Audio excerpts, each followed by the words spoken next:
হাবিবুর রহমান বিলাল এবং নিষিদ্ধ ছাত্রলীগের সাদ্দাম তারা দুর্নীতি করছে। প্রকাশ্যে তারা বলছে জয় বাংলা বলে পাড়ায় মহল্লায় জুলাই যোদ্ধাদেরকে হত্যা করতে হবে। আমরা বলতে চাই প্রশাসনের কি কাজ ছিল? সাথে সাথে খুনি লীগ, জঙ্গি লীগ, কসাই লীগের প্রত্যেকটা ওয়ার্ড কমিটি থেকে শুরু করে কেন্দ্রীয় কমিটির প্রত্যেকটাকে ধরে ছেড়ে ঢুকানোর কথা ছিল। অথচ আমরা জানলাম 636টা সন্ত্রাসী ক্যান্টনমেন্টে আশ্রয় নিয়েছিল। আজকে শুনি 636টা সন্ত্রাসী আর ক্যান্টনমেন্টে নাই। কারো কাছে জিজ্ঞাসা করবো না, ডক্টর ইউনূস সাহেবের কাছে জিজ্ঞাসা করতে চাই। আজকে আপনাকে বলতে হবে ক্যান্টনমেন্ট থেকে 636টা খুনিকে ছেড়ে দিয়েছে কে? আপনাকে বলতে হবে। আমরা লজ্জায় মরে যাই। স্বরাষ্ট্রমন্ত্রীর বরাতে জানতে পারি কসাই কাদের বাংলাদেশে জুলাই অভ্যুত্থানের পর 3 মাস দেশে ছিল। স্বরাষ্ট্রমন্ত্রীকে সাংবাদিকরা জিজ্ঞাসা করছে, তিনি হেসে হেসে বললেন আপনারা কেন বলেন নাই, তাহলে তো অ্যাকশন নিতাম। আমরা যে স্বরাষ্ট্রমন্ত্রীকে পদত্যাগ করতে বলবো তাতে আমাদের লজ্জা লাগে।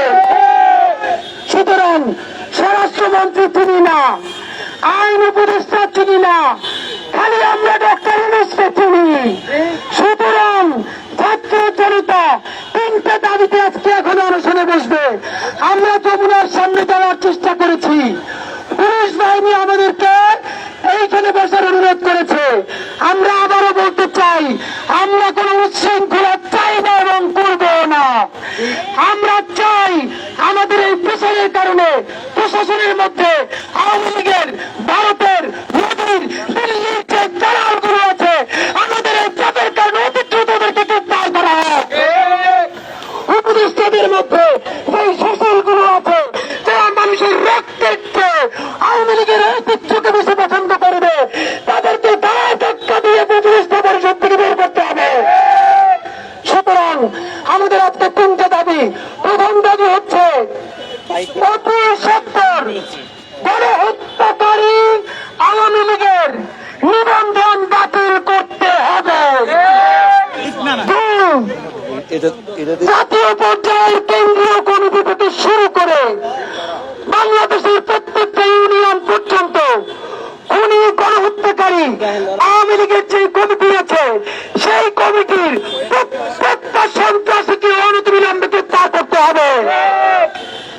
আমাদেরকে অনেকে বলবে তাই তো সবাই গণহত্যায় অংশ নিয়ে নেয়, যে দল গণহত্যা করেছে তার কমিটিতে যে আছে সে কি তাহলে ফেরেশতা? এটা জানতে চাই। সুতরাং কোন প্রমাণ লাগবে না।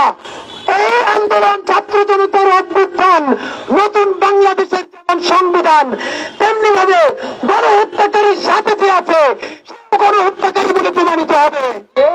এবং আমাদের তৃতীয় দাবি, আজকে বাংলাদেশের জুলাই যোদ্ধারা, আপনারা শুধু নর্থ সাউথের খবর জানেন, ইস্ট ওয়েস্টের খবর জানেন, ব্লকের খবর জানেন, অথচ বাংলাদেশের প্রত্যেকটা জেলায় উপজেলায় আমাদের ভাইয়েরা সেই তেতুমিরের বাসের কিল্লা গড়ে তুলেছে, সেখানে আমাদের ভাইদের জীবন বিপন্ন কোন সন্ত্রাসীরা প্রতিদিন হামলা করছে, থ্রেট দিচ্ছে, সেই খবর আপনারা কেউ জানেন না।